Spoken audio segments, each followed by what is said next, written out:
네, 개장 전 체크리스트 들어왔습니다. 오늘은 하이투자증권 스마트PB센터 이화진 과장 그리고 헤르메스 스탁 하창환 본부장 나와 계십니다. 어서 오세요. 안녕하십니까. 네, 오늘 체크리스트 나눠보도록 하겠습니다. 세 가지 뽑아봤는데요. 첫 번째 체크리스트 열어보도록 하겠습니다.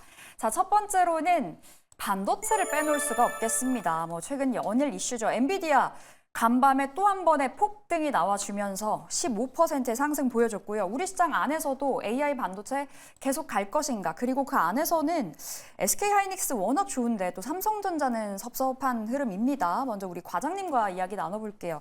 과장님, 지금 AI 반도체 관련해서 그리고 삼성전자, SK하이닉스 관련해서는 어떻게 좀 바라봐야 될까요? 네, 결국 그동안 이제 삼성전자와 이제 SK하이닉스에 대한 이제 주가에 대한 좀 차별화가 계속 꾸준히 좀 나왔었죠. 물론 4분기 실적 같은 경우도 물론 삼성전자는 디램 쪽에 대해 이제 흑자 전환을 하긴 했지만은 그만큼 이제 HBM의 그 생산량, 물론 이제 이번에 3월 달부터 SK하이닉스 입장에서는 HBM3E를 이제 생산을 본격적으로 이제 실시할 것으로 보이고 있는데 그 대신에 삼성전자 같은 경우는 사실 최근에 NUF 소재를 도입까지 하게 되면서 사실 조금은 늦춰지는 이제 흐름이 있습니다. 그런 수율적인 측면에서 조금 SK하이닉스에 대비해서 굉장히 좀 뒤처지는 좀 부분이 아닌가라고 좀 생각을 하고 있기 때문에 적어도 올해나 내년까지는 이제 HBM3E 시장까지는 이제 엔비디아 관련 수혜는 좀 SK하이닉스가 좀 굉장히 많이 차지할 수밖에 없기 때문에 오히려 그런 주가적인 차별화가 좀 생기지 않나라고 생각을 하고 있습니다. 네, 많은 분들이 SK하이닉스는 지금 자리에서도 계속 봐야 된다, 끌고 가야 된다 전략인데, 그럼 우리 과장님께서도 동일한 관점으로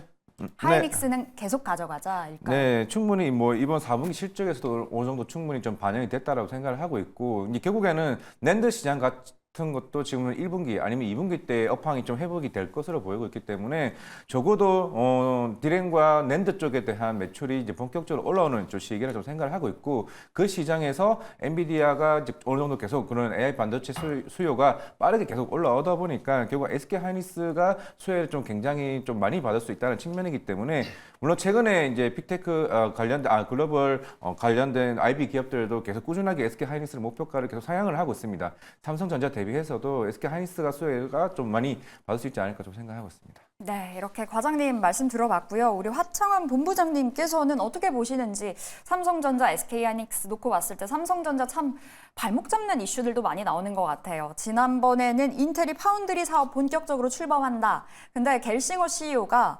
2030년까지 세계에서 두 번째로 큰 반도체 파운드리 기업으로 인텔을 만들겠다 했는데 지금 1등이 TSMC잖아요. 2등이 삼성전자인데 굉장히 위협적인 발언이 아닐까 싶거든요. 어떻게 보셨나요? 사실 이제 삼성전자 입장에서는 부담스러울 수밖에 없죠. 아시다시피 TSMC와의 격차를 줄여 나가는 것이 아니라 오히려 격차가 벌어지고 있었던 상황인데, 거기서 경쟁자가 더 늘어나는 것은 당연히 삼성전자에게는 좋다라고 보기는 어려운 상황이죠. 게다가 이제 최신 공정 관련된 부분, 이제 5나노 밑에 라인들을 조금 선점하려고 하는 좀 움직임이 나타나고 있기 때문에 부담감은 좀 확대가 되지 않을까라고 보여지고 있는 상황이고요. 물론 이제 수요단이 굉장히 확대가 되는 부분이기 때문에 공급단에서도 어떠한 좀 추가적인 경쟁자들이 더 들어올 수는 있는 상황입니다. 당연한 거죠, 그거는. 대신에 지금의 시장에서 만약에 점유율이 좀 높은 상태에서 좀 진행이 되는 것과는 다르게 삼성전자도 지금 새로운 이런 고객사도 늘려야 되고 라인들을 넓혀 나가야 되는 그런 상황이거든요. 근데 그런 부분에서 지금 막강한 경쟁자가 또 나타났다라는 거는 부담감이 될 수밖에 없고, 시장에서는 3강 체제로 좀 진행이 되지 않겠는가라고 보고 있는데, 오히려 삼성전자가 조금 더 뒤로 밀릴 수도 있는 상황이 마련이 될 수도 있거든요. 그러니까 그런 흐름들로 진행이 된다라고 한다면 지금 HBM에서도 밀리게 되고, 최악의 경우를 좀 가정을 하는 겁니다. TSM 이제 파운드리 쪽에서도 밀리게 된다라고 한다면 반도체 업턴이 나타나게 되더라도 상당 부분 이제 삼성전자의 주가랑 이제 SK하이닉스 이런 기타 HBM 필두로 가는 움직임들과는 좀 별개로 좀 움직임이 나타날 수 있기 때문에, 그러한 부분으로 본다라고 한다면 지수 상승도 조금은 제한이 될 수 있겠죠. 물론 이제 삼성전자가 가지고 있는 지위가 있기 때문에 거기에서 좀 같이 쫓아가지 못한다라고 한다면 지수의 상방에도 좀 영향을 줄 수 있는 부분이어서, 이건 전반적인 또 센티에도 영향을 줄 수 있겠죠. 그렇게 된다라고 한다면 반도체 쪽에서의 순환매가 계속 나타날 수가 있고, 그거는 사실 그렇게 긍정적인 것은 아닙니다. 매물벽이 계속 쌓이는 거기 때문에 상단을 제한하는 요인들로 될 수 있고, 새로운 쪽으로 계속 뻗어 나갈 수밖에 없는 환경이 마련이 되는 거거든요. 그래서 그런 관점에서 본다라고 한다면 삼성전자뿐만 아니라 국내 증시에서도 그렇게까지 크게 좋은 부분으로는 해석하고 있지 않습니다. 그렇다면 반도체 소부장 쪽으로는 어떤 관점이세요? 뭐 워낙 잘 나가고 있기는 한데 지금 계속해서 반도체 관련해서 시장에서 이야기가 나와주고 있고 또 주도해주고 있어서 그쪽으로는 우리 보유자들 그리고 기보유자들까지 어떤 전략이 유효할까요? 뭐 일단은 보유자분들은 오늘은 뭐 편안하게 보시면 되죠. 뭐 엔비디아가 일단 급등이 나왔고 뭐 시간 외보다 좀 잘 나왔기 때문에 아마 좀 오늘도 불을 뿜는 움직임들이 나타날 겁니다. 근데 이제 신규로 한 2거래일 전부터 이제 AGI라는 것과 이제 MUF가 또 새로운 테마로 부각이 되면서 관련된 종목군들이 좀 주가의 상승이 좀 크게 나타나고 있죠. 그러니까 잘 한번 생각을 해보시면 좋을 것 같아요. 과거에 이제 엔비디아가 좀 포를 쏘기 시작을 했을 때는 HBM을 거의 필두로 상승이 나타났거든요. 그 다음에는 뭐 이제 온디바이스라든지 온센서라든지 뭐 계속적으로 새로운 게 나타나게 되고 그 HBM의 상승폭, 최대 상승폭을 다른 그런 부분들이 뚫어내지를 못하고 있습니다. 그러니까 지금 상단은 어느 정도 제한이 되어 있는 상황이고 이때부터는 뭐 PER이라든지 PSR이라든지 부담감이 상당히 확대가 되고 있는 상황이다라는 시장에서의 판단이 있는 거고 물론 그 부분을 이번에 엔비디아의 실적이 워낙 잘 나왔기 때문에 일부분 좀 뚫어주긴 하겠지만 엔비디아가 잘 나왔다고 해서 우리나라 기업들의 실적이 바로 다 엄청 좋아지는 건 아니란 말이죠. 그래서 그런 관점에서 봤을 때는 여전히 좀 이런 가격적인 기준들, 밸류에 대한 기준들을 좀 측정해서 가치를 판단을 할 수 있고요. 그렇다 보면은 이제 순환매가 계속 나타날 것이라는 부분은 앞서서 말씀드린 것처럼 그런 흐름들이 계속 나타날 겁니다. 그래서 기보유자 분들께서는 이제 뭐 전고점 도달하고 그 라인에서 이제 다시 한번 좀 뚫어주는지 좀 지켜보실 필요가 있기 때문에 지금 상황에서는 무리하게 뭐 포지션을 청산을 하거나 할 필요는 없고요. 대신에 이제 급등이 크게 나온 종목에서 만약에 차익이 좀 나오고 중요 이평선이 깨진다라고 한다면 그런 부분에서는 당연히 좀 차익을 챙기셔야겠죠. 그래서 좀 기민하게 대응을 해보실 필요는 있을 것 같고요. 신규 진입자 같은 경우는 오히려 저는 뭐 좀 대형주로 보시는 게 좀 낫지 않을까 싶거든요. 물론 단기적인 변동성은 당연히 소형주가 강하게 나타나겠지만 거기서 이제 스타트 라인이 만약에 고점에서 잡아버리는 상황이 만들어진다면 사실 대응하기가 굉장히 어렵습니다. 그렇기 때문에 저는 오히려 지금 좀 뒤늦게 어쨌든 뒤늦게라도 쫓아갈 거라고 생각을 하고 있기 때문에 하이닉스도 나쁘진 않지만 삼성전자 쪽으로 오히려 비중을 확대를 해보시는 것도 좋지 않을까라고 보고 있고요. 그런 관점에서 본다면 당연히 소부장도 삼성향과 연관되어 있는 쪽을 좀 더 보시는 게 현재 시점에서는 낫지 않을까라는 생각입니다. 네, 지금 기보유자라면 일단은 뭐 소부장보다는 대형주 쪽으로 눈길을 줘보자 들고 계시다면 수익이 났을 때 어느 정도 좀 챙기면서 기민하게 대응 굉장히 어렵긴 한데 좀 발빠르게 대응을 해보자라는 관점에서 말씀 주셨고요.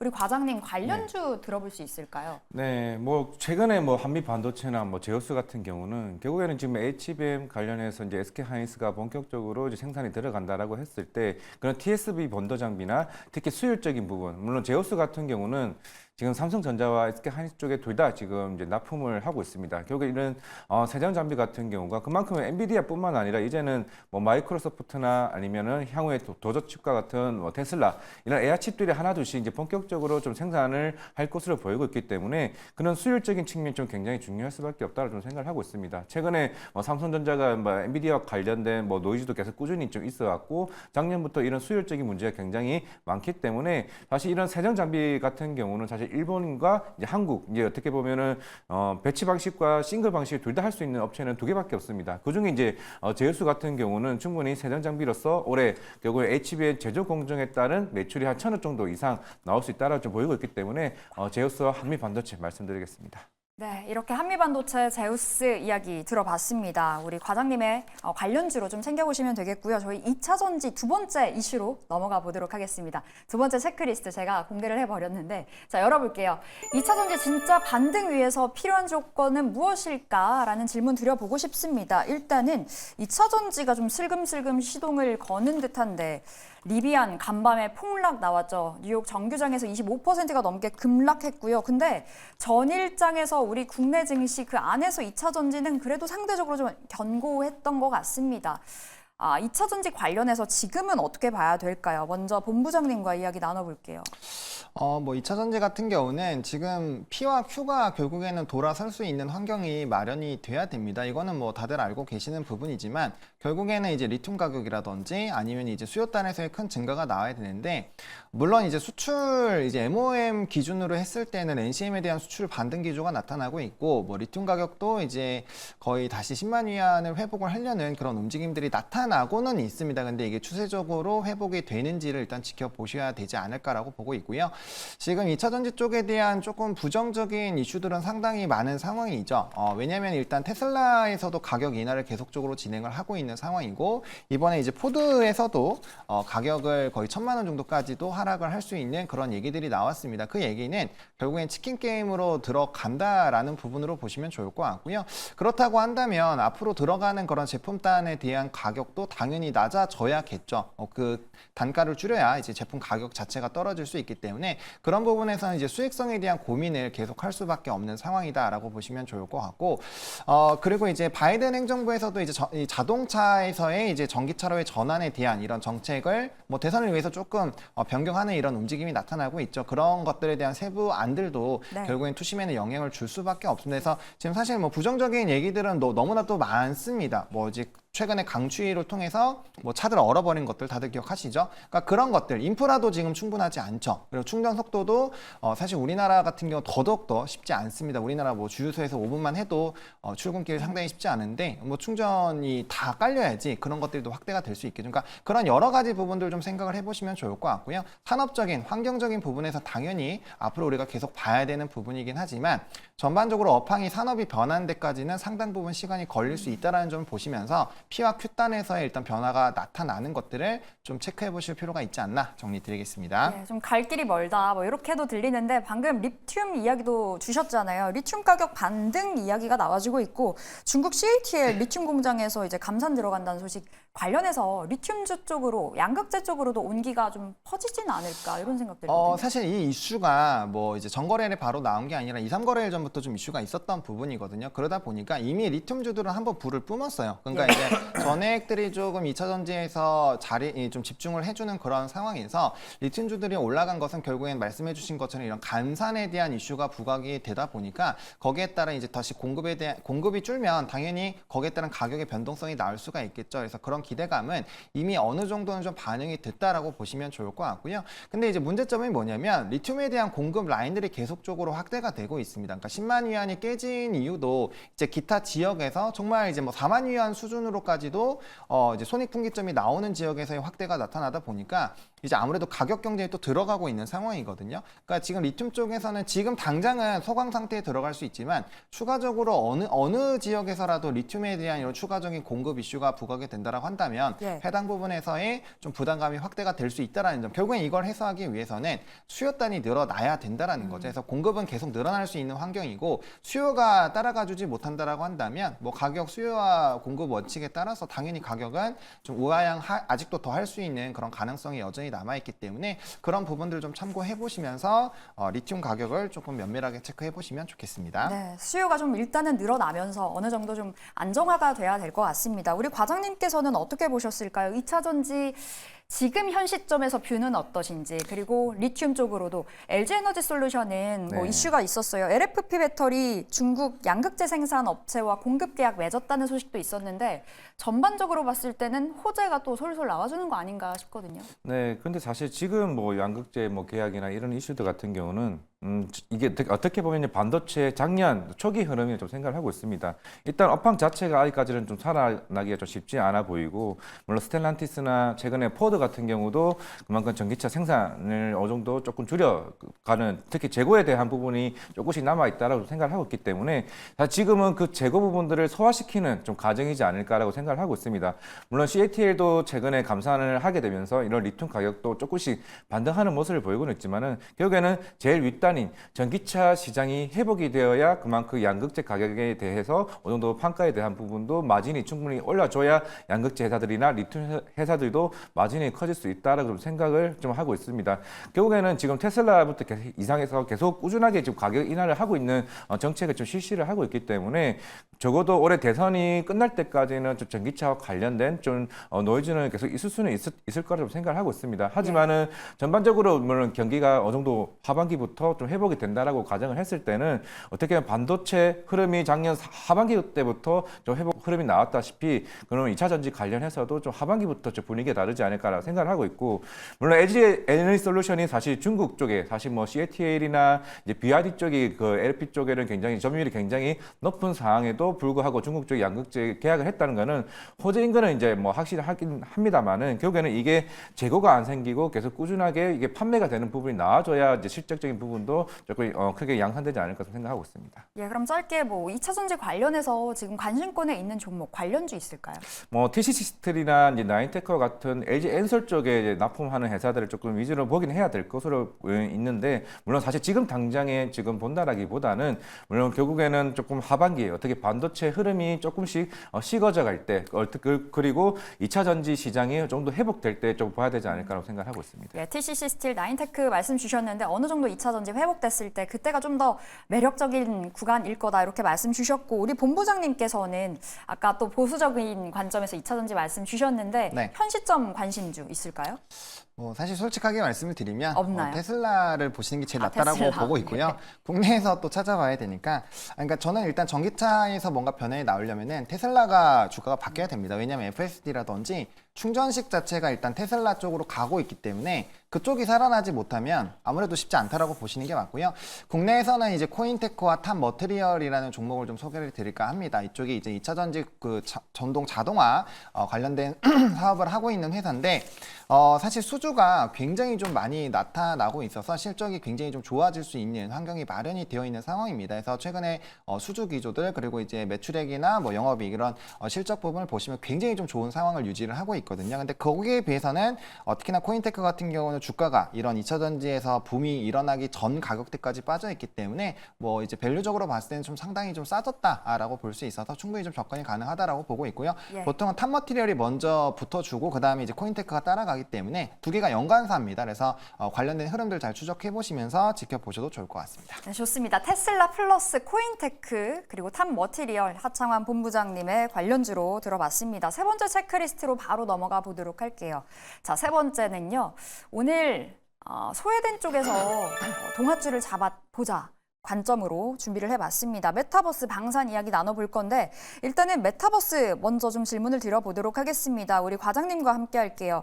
메타 CEO 이제 마크 주커버그가 10년 만에 방한을 한다는 소식이 전해지고 있고 이재용 삼성 회장 만난다. 그리고 윤 대통령도 만날 수 있다. 만날 것이다. 이야기 나오고 있는 상황인데 메타버스 관련주들이 정말 많이 빠져 있잖아요. 오히려 좀 붐에 그러니까 모멘텀의 계기가 되지 않을까. 뭐 어떻게 바라보시나요? 안 그래도 어제 이제 시간에서도 움직였던 종목이 이제 스코넥이라는 회사가 있습니다. 결국에는 이 회사도 이제 사실 페이스북 이나 그 이후부터 이제 메타로 바뀌었던 거는 그만큼 메타버스에 대한 진심이 조금 계속 묻어났던 부분이었고 사실 스코넥 같은 것도 사실 XR 컨텐츠 만드는 회사이기 때문에 당연히 이제 주커버그 입장에서는 이제 우리나라에 오게 되면은 향후에 이런 컨텐츠 부분이나 이런 AI 반도체 쪽에 향후에 좀 본격적인 투자나 이런 부분에 대해서 좀 얘기를 하지 않을까라고 생각을 하고 있고 물론 기존의 모탈 블리치나 이제 스코넥에서 만드는 게임들은 이미 메타와 같이 협업을 통해서 물론 어제는 이제 공급계약 얘기가 나오면서 저 시간에서 한 10% 상한가 갔다가 10% 빠지긴 했지만은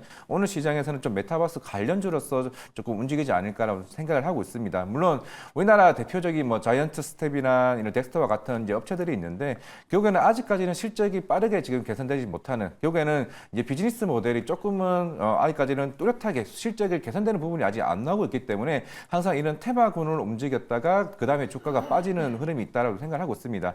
하지만 최근에 AI 관련주들이나 이제 로봇 관련주들이 서서히 실적이 나오는 부분이 있기 때문에 주가가 계속 꾸준히 좀 올라간다는 측면이 있기 때문에 그리고 이런 메타버스 관련주도 그런 흐름에서 조금 봐야 되지 않을까 생각하고 있습니다. 그럼 메타버스 관련주 좀 뷰가 긍정적이신 것 같은데 어떤 종목 바라보세요?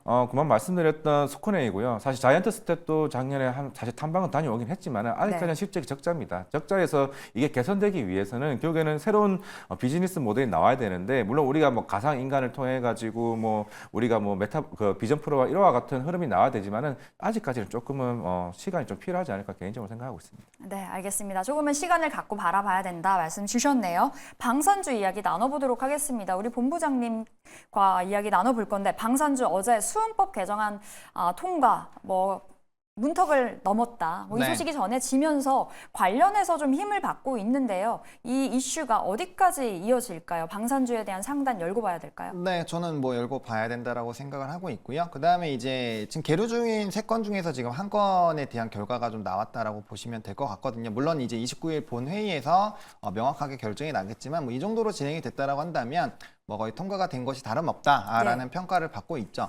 뭐 다들 아시겠지만 이제 수출입은행법 이제 수출입은행의 시행령에 따르면 이제 법정 자본 한도의 40% 정도밖에 못하기 때문에 지금 이 한도 자체가 높아진다라는 거는 앞으로 이제 대출을 해줄 수 있는 그 금액 자체가 높아지는 거고요. 뭐 방산이나 기타 이렇게 큰 사업군들 같은 경우는 이런 수출입은행을 통해서 해외도 다 이렇게 좀 대출을 통해서 이제 자금을 돌리는 이런 흐름들이 나타나고 있거든요. 그래서 이 부분에서 확대가 되는 것은 상당히 좀 긍정적이고 폴란드 2차 수주가 미뤄졌었던 이유도 지난번에 이제 1차 수주를 할 때는 7.2조 수준밖에 안 되는데 이 중에서 6조를 썼습니다. 그러니까 1.2조밖에 남지 않았기 때문에 2차 규모가 더 큰데 이제 빌려줄 돈이 없는 거죠. 그러니까 이렇게 한도 자체가 높아지는 부분에서는 상당히 좀 긍정적이다라고 볼 수 있고 이게 지금 뭐 2배 정도까지 세 번째 것까지 다 되면은 2배 정도 늘어날 수 있기 때문에 그렇게 한다라고 한다면 앞으로도 좀 빌려줄 수 있는 돈 자체가 한 10에서 한 15조까지는 확대가 될 수 있거든요. 그러면 이제 방산 쪽에서는 탄력이 더 받을 수 있다라는 점을 보시면 좋을 것 같고 또 이제 폴란드발 수주 외에 사우디 쪽에서도 지금 최근에 LIG 넥스원이 4조대의 수주를 받은 바가 있고요. 올해 같은 경우는 수출 지역이 다변화가 될 것으로 기대가 되고 있기 때문에 만약에 이렇게 수출입은행을 통하지 않고 오일머니나 이런 기타 부분에서의 수주 기조가 추가적으로 붙어준다고 한다면 충분히 좀 긍정적일 수 있고 방산 쪽은 이미 수주가 엄청나게 많이 쌓여 있는 상황입니다. 거기에다가 수주 모멘텀이 계속 붙어주고 있고 일부 기업들 같은 경우는 5월 달에 있는 우주항공청 개국과도 또 이제 연관이 되어 있기 때문에 뭐 방산 쪽은 모멘텀도 상당히 많고 정부의 정책도 계속적으로 붙어줄 수 있다는 점을 참고를 해보시면 좋을 것 같습니다. 네, 방산에 대해서 굉장히 긍정적인 뷰 보여주셨는데 그럼 방산 안에서 또 어떤 종목을 보고 계신지 일단 전일장에선 현대로템이 네. 1등이었어요. 막강했거든요. 네.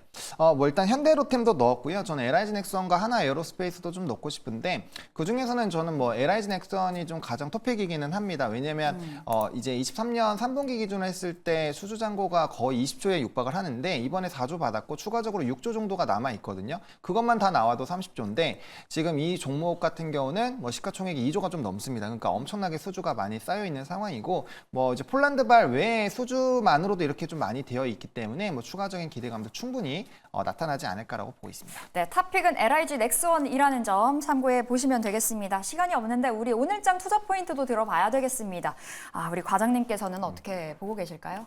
네, 어제 뭐 나스닥 시장에서 굉장히 큰 폭으로 오르긴 했지만은 예. 사실 우리가 다음 주 월요일에 이제 밸류업 프로젝트가 이제 발표를 합니다. 결국에는 오늘 어떻게 보면은 한 뭐 야간 선물에서는 한 0.6% 정도 이제 상승 흐름이 좀 기대를 하고는 있지만은 만약에 외국인 수급에서 차익 신이 나올 수도 있다는 측면에서는 변동성이 좀 클 수는 있다라고 생각을 하고 있습니다. 물론 반도체 쪽으로 섹터는 좀 강한 상승 흐름이 나오겠지만은 그런 차별에서 좀 섹터에 대한 이게 차별화가 좀 심하지 않을까 개인적으로 생각하고 있습니다. 단기적으로 변동성은 커질 수 있다. 그래도 반도체는 가기 때문에 차별화는 보여질 거다라는 관점. 그리고 우리 본부장님께서는 어떻게 보세요? 네, 뭐 말씀 주신 것처럼 지금 수급적인 이탈이 나올 확률이 상당히 높은 상황인데 그래서 이제 프로그램 비차익 순매수, 외국인 선물 그리고 이제 기관에 따른 이런 수급, 금융투자 수급을 보시면 좋을 것 같고 외국인이 작년 11월 1일부터 들어온 금액 자체가 16조가 넘습니다. 그러니까 한 번에 못 나가요. 한 번에 절대 못 나가기 때문에 좀 강력한 수급 이탈들이 나오는지 좀 지켜보셔야 되고요.